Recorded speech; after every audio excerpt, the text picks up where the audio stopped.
Hello friends, আমি এলহাম হোসেন। সবাইকে শুভেচ্ছা জানাই। আজকে ডায়াসপোরা নিয়ে দু-একটি কথা বলবো। আসলে যারা ঔপনিবেশিক সাহিত্য বা উত্তর ঔপনিবেশিক সাহিত্য নিয়ে পড়াশোনা করি, তাদের এই ডায়াসপোরা শব্দটির সাথে পরিচয় আছে। ডায়াসপোরা শব্দের বাংলা প্রতিশব্দ আমরা অনেককেই ব্যবহার করতে দেখি অভিবাসী। অর্থাৎ অভিবাসী এই বাংলা শব্দটি আমরা ডায়াসপোরার অর্থ বা প্রতিশব্দ হিসেবে ব্যবহার করি। তো ডায়াসপোরা আসলে কি? ডায়াসপোরা শব্দটির যদি আক্ষরিক অর্থ আমরা চিন্তা করি, তাহলে দেখব যে ডায়াসপোরা শব্দের অর্থ ছড়িয়ে পড়া বা ডিসপারশন, ছড়িয়ে পড়া, স্ক্যাটার্ড হয়ে যাওয়া। তো এই যে ছড়িয়ে পড়া, কারা ছড়িয়ে পড়লেন, কেন ছড়িয়ে পড়লেন, এবং ছড়িয়ে পড়া মানুষদের মনস্তত্ত্ব বা মনোভঙ্গি বা তাদের মানসিক সংকটের জায়গাগুলো কি বা কেমন, কেন, এই বিষয়গুলো আমাদের আসলে ডায়াসপোরা সাহিত্য বলে যে সাহিত্য আছে সেই সাহিত্যেরও পঠন পাঠনের বিষয়। চতুর্দশ শতাব্দীতে যখন ইউরোপে রেনেসা হলো, অর্থাৎ অজানাকে জানার, অদেখাকে দেখার, নতুনকে আবিষ্কার করার যে তীব্র আকাঙ্ক্ষা তৈরি হলো, মানুষ বাধাহীনভাবে ছড়িয়ে পড়লেন নতুনকে জানার এবং নতুন নতুন আবিষ্কার করার নেশায়। সমুদ্র ভ্রমণ করলেন তারা, নতুন নতুন দেশে যেতে শুরু করলেন। তো এই যে একটা পরিবর্তন এলো চতুর্দশ শতাব্দীতে, সেটিকে আমরা রেনেসা বলছি। তো এই রেনেসার ফলে পুঁজিবাদী যে কাজকর্ম বা কার্যাবলী, সেটি বেশ বিকশিত হলো। অর্থাৎ যখন ইউরোপীয় বণিক যারা ছিলেন এবং যারা নেভিগেশনে অর্থাৎ নৌবিদ্যায়, নৌচালনাবিদ্যায় যারা পারদর্শী ছিলেন, তারা বিভিন্ন জায়গায় যেতে শুরু করলেন। ভূমধ্য সাগরের বিভিন্ন দ্বীপে, দ্বীপরাষ্ট্রে তারা ছড়িয়ে পড়তে লাগলেন।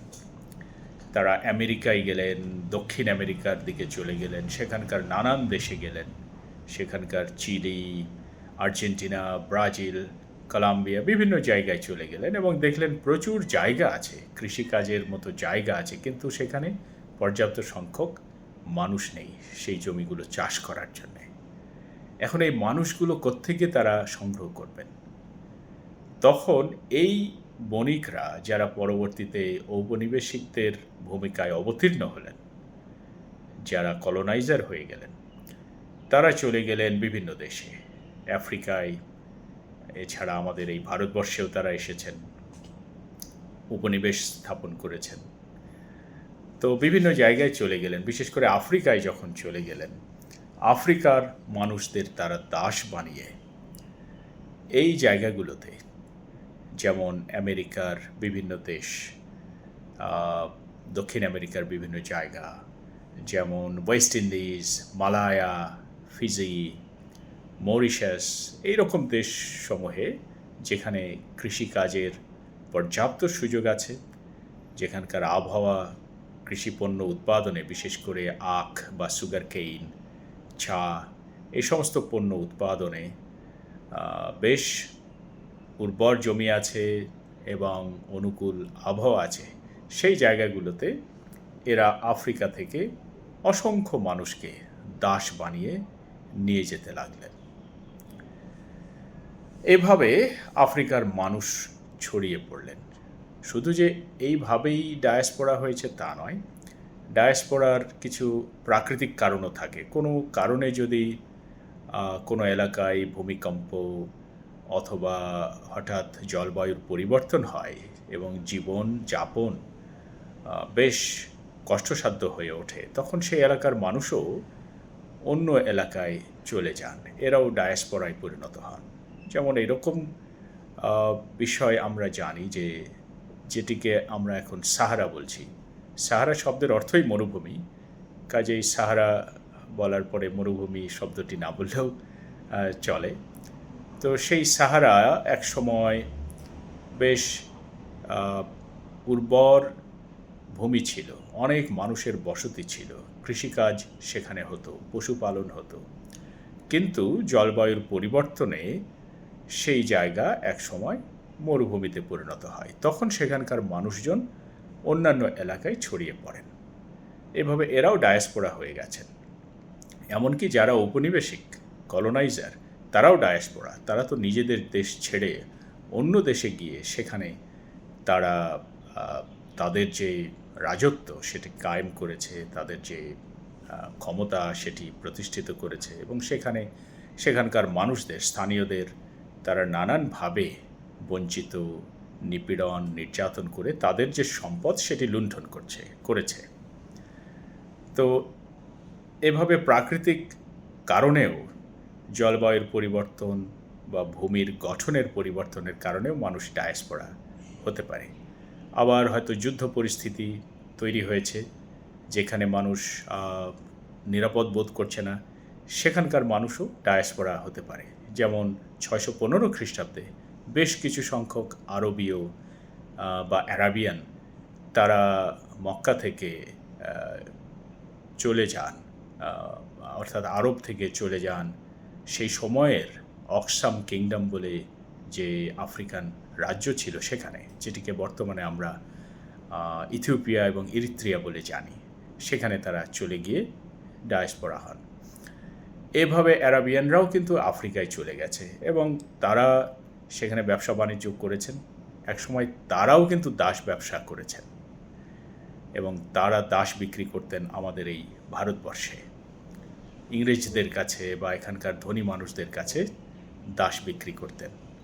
এদেরকে আমরা এই অঞ্চলে হাবশি বলতাম, যে আফ্রিকান কালো মানুষ যারা এখানে এসে দাস হিসেবে কাজ করছেন, তাদেরকে আমরা এখানে স্থানীয়দের মধ্যে হাবশি বলতে শুনি, যে তাদেরকে হাবশি বলে এরা আখ্যায়িত করেন। তো এভাবে অ্যারাবিয়ানরাও দাস ব্যবসার সাথে জড়িত ছিলেন। তো এভাবে দাসেরা ছড়িয়ে পড়েছেন। আরেকটি কারণ হলো যে যখন 1807 খ্রিস্টাব্দে ব্রিটিশ পার্লামেন্টে দাস ব্যবসার নিষিদ্ধ করে আইন পাশ হলো, এবং 1808 সালে আমেরিকায় আইন পাশ হলো দাস ব্যবসা নিষিদ্ধ করে, এবং তারও আগে কানাডায় 1792-93 সালের দিকে যখন দাস ব্যবসা নিষিদ্ধ করে আইন করা হয়, তখন কিন্তু এই মানুষগুলোকে, যাদেরকে একসময় দাস বানানো হতো, তাদেরকে তখন ইনডেঞ্চার্ড লেবারার অর্থাৎ ভাড়াটিয়া শ্রমিকে পরিণত করা হলো। এবং অসংখ্য মানুষ এই বাংলাদেশ থেকে, ভারতবর্ষ থেকে, চীন থেকে তারা ইউরোপ, আমেরিকার নানান স্থানে গেছেন কাজ করতে। শুধু তাই নয়, তারা ইন্দোনেশিয়ায় গেছেন, ফিলিপাইনে গেছেন, সেখানে গিয়ে তারা কাজ করেছেন এবং প্রজন্মের পর প্রজন্ম ধরে তারা সেখানে আছেন। এরা ডায়াসপোরা। এরা কালক্রমে সেখানকার জনগোষ্ঠীর সাথে যখন মিশে গেছেন, সেই হোস্ট কালচারকে তারা গ্রহণ করেছেন, সেখানকার শিক্ষা, সেখানকার সংস্কৃতি গ্রহণ করেছেন, ভাষা গ্রহণ করেছেন, তখন এদের মধ্যে এক ধরনের সচেতনতাও তৈরি হয়েছে। অর্থাৎ একটি প্রশ্ন এদের মধ্যে ঘুরপাক খেয়েছে যে আমরা আসলে কারা। আমাদের পূর্বপুরুষ এসেছেন ভারতবর্ষ থেকে, অথবা চায়না থেকে, অথবা আফ্রিকা থেকে, তাহলে আমরা আসলে কারা? এই যে প্রশ্ন, এটিকেই আমরা বলছি অ্যাম্বিভ্যালেন্স, যে বিষয়টি হোমি ভাবা তার উত্তর ঔপনিবেশিক সাহিত্য তত্ত্বে আলোচনা করেছেন, এবং তিনি এটিকে হাইব্রিডিটিও বলেছেন। তার যে লোকেশন অফ কালচার গ্রন্থটি আছে সেখানে এই ডায়াসপোরাদের অবস্থানকে থার্ড স্পেস বলছেন। অর্থাৎ ডায়াসপোরারা এরা হোস্ট কালচার গ্রহণ করেছেন বটে, কিন্তু যারা হোস্ট তারা পুরোপুরিভাবে এদেরকে কখনোই নিতে পারে না, কারণ তাদের মধ্যে এক ধরনের নার্ভাসনেস কাজ করে যে এদেরকে নিলে হয়তো আমাদের যে সংস্কৃতি সেটি দূষিত হবে, বা আমরা আমাদের যে মেজরিটি সেই মেজরিটি ধরে রাখতে পারবো না। তো তাদের মধ্যে এক ধরনের নার্ভাসনেস কাজ করে। আবার যারা ডায়াসপোরা তারা আর ফিরতেও পারেন না তাদের মাতৃভূমিতে, যেটি ছেড়ে গেছেন অনেক আগে। সেই মাতৃভূমি তাদের কাছে জাস্ট একটি ছায়ার মতো, একটি স্মৃতি হিসেবে তাদের মেমোরিতে থাকে, যেটিকে সালমান রাশদিও এটাকে বলেছেন শ্যাডো, অর্থাৎ ইমাজিনারি হোমল্যান্ড। অর্থাৎ হোমল্যান্ড তখন শুধু কল্পনাই থাকে, বাস্তবে নয়। এই যে আমি ফিরতেও পারছি না, আবার হোস্ট কালচারের সাথে পুরোপুরিভাবে আমি মিশতে পারছি না, বা আমাকে নিতে পারছে না হোস্ট, যে আমার হোস্ট কালচার সে নিতে পারছে না, তখন আমার মধ্যে এক ধরনের অ্যাম্বিভ্যালেন্স বা এক ধরনের দ্বিধা তৈরি হয়, দ্বিধাদ্বন্দ্ব তৈরি হয়। এটিকেই আমরা বলছি অ্যাম্বিভ্যালেন্স। এটি থার্ড স্পেসে যারা থাকেন, এই থার্ড স্পেস অর্থাৎ আমি না হলাম আমার মাতৃভূমির, না হলাম সেই হোস্ট কান্ট্রির, তাহলে আমি কোথাকার? আমি নিজে থার্ড একটা স্পেস তৈরি করেছি, সেখানকার আমি। অর্থাৎ আমি ঘরেরও না, বাইরেরও না, আমি চৌকাঠে দাঁড়িয়ে আছি। তো এই যে পরিস্থিতিটা, এই পরিস্থিতিটাকে হোমি ভাবা থার্ড স্পেস বলেছেন। এবং এই থার্ড স্পেসের ধারণা যেটা হোমি ভাবা আলোচনা করেছেন, সেটিকে আরও একটু বর্ধিত করেছেন এডওয়ার্ড ডব্লিউ সোজা। উনি আমেরিকান আরবান জিওগ্রাফার। তিনি এটিকে আরও একটু বিশদ ব্যাখ্যা বিশ্লেষণ করেছেন যে এই থার্ড স্পেস হলো ডায়াসপোরার একটি সমস্যার জায়গা, অর্থাৎ দ্বিধার জায়গা। তবে এটি আবার এক ধরনের প্রতিবাদেরও জায়গা। এই থার্ড স্পেসে যে সাহিত্য তৈরি হয়, সেই সাহিত্যের মধ্যে ডায়াসপোরার কিন্তু একটি কণ্ঠ উচ্চারিত হয়।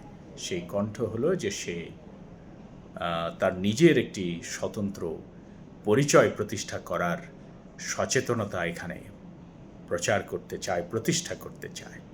তো এই চাওয়াটা আমরা ডায়াসপোরা সাহিত্যের পরতে পরতে দেখি।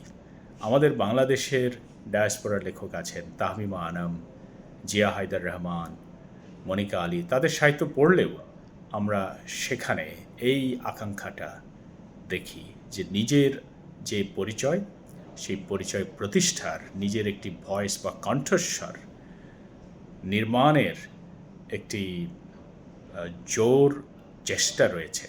এটা ডায়াসপোরা সাহিত্যের অন্যতম বৈশিষ্ট্য। এছাড়া আরও কিছু বিষয় আমরা ডায়াসপোরা সাহিত্য আলোচনায় নিয়ে আসতে পারি, সেটি আমরা পরের সেশনে আলোচনা করব। সবাই ভালো থাকবেন। ধন্যবাদ।